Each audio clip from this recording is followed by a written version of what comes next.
చిరంజీవి హీరోగా బాబీ దర్శకత్వంలో తెరకెక్కుతున్న సినిమాలో మోహన్ లాల్ ఒక క్యామియో చేయనున్నారనే టాక్ వచ్చింది. మొదట ఇది రెమ్యూనరేషన్ లేకుండా ప్లాన్ చేశారు. తర్వాత మోహన్ లాల్ టీం నుంచి వచ్చిన డిమాండ్ 30 కోట్లు. ఇక్కడే కథ ముగిసింది. అసలు లాజిక్ ఏంటి? ఇది ఇగో కాదు, ఇది star ethics plus market rate. Mohan Lal లాంటి నేషనల్ ఐకాన్కి స్క్రీన్ టైం తక్కువైనా బ్రాండ్ ఇంపాక్ట్ భారీగా ఉంటుంది.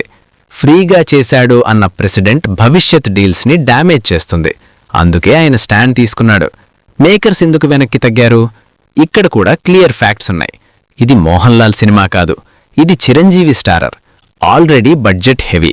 ఒక క్యామియోకే 30 కోట్లు పెడితే రిటర్న్ ఆన్ ఇన్వెస్ట్మెంట్ లాజిక్ కూలిపోతుంది. సింపుల్గా చెప్పాలంటే నంబర్స్ వర్క్ కాలేదు. ఇప్పుడు ప్లాన్ బి ఏంటి? మేకర్స్ ఇప్పుడు ఒక తెలుగు నటుడిని తీసుకునే ఆలోచనలో ఉన్నారు.